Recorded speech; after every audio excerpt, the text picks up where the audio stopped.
Imagine this. Tomorrow, every single government, every single culture, and every single person on earth declared that murder was perfectly acceptable.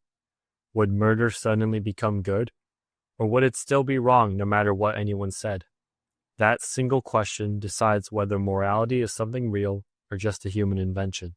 This video explores moral realism versus anti-realism, the clash over whether morality is objective, like gravity, or subjective, like fashion. By the end, you'll not only understand the arguments, but also why this debate changes how we think about justice, politics, and even the meaning of life itself. Moral realism says moral truths exist independently of us. They're objective facts woven into the fabric of reality. Think of it like mathematics. 2 plus 2 equals 4, whether you believe it or not. For realists, morality works the same way. Murder is wrong isn't just an opinion, it's a fact of the universe. Philosophers like Plato imagined moral truths as eternal forms, perfect realities beyond time and culture. Later, Aristotle saw morality as tied to human flourishing, built into human nature itself. Kant argued morality comes from reason. Rational beings are bound by universal moral laws, and for many religious thinkers, morality is grounded in God's eternal will. Anti-realists deny that morality exists independent of us.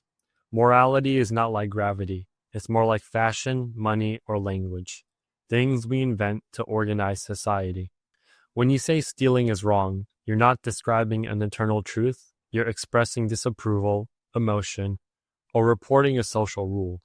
Hume famously argued that you can't derive an ought from an is. Just because something is a fact doesn't mean it carries moral weight. Nietzsche went further. Morality is a tool created by the powerful or the weak to control others. And modern philosophers often frame morality as an evolved social contract, useful for cooperation but not objectively true. Why does this matter? Because your answer changes everything. If morality is objective, then there are universal rights and wrongs, no matter the time or place. Slavery was always wrong, even when it was widely accepted. But if morality is subjective, then morality shifts with culture. Slavery was wrong for us, but maybe not for them. The realist has to explain where these moral truths exist. They don't just show up under a microscope or telescope.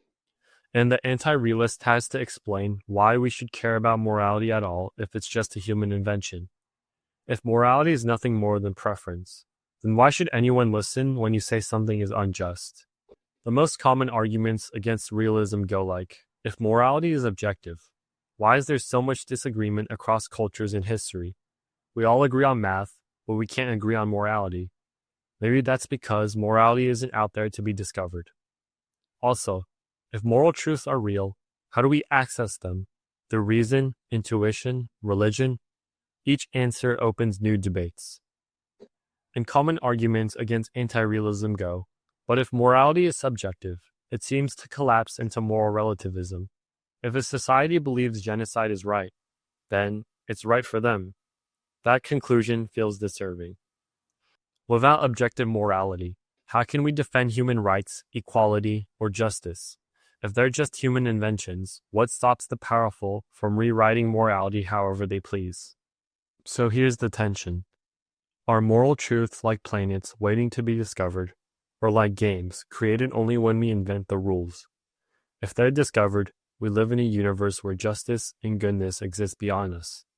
If they're invented, morality is fragile, real only as long as we agree to play along. That's the heart of moral realism versus anti-realism. In whichever side you choose, it's not just a theory, it's the foundation for how you argue, how you judge, and how you live. So what do you think? Is morality objective out there in reality, or is it just something we made up?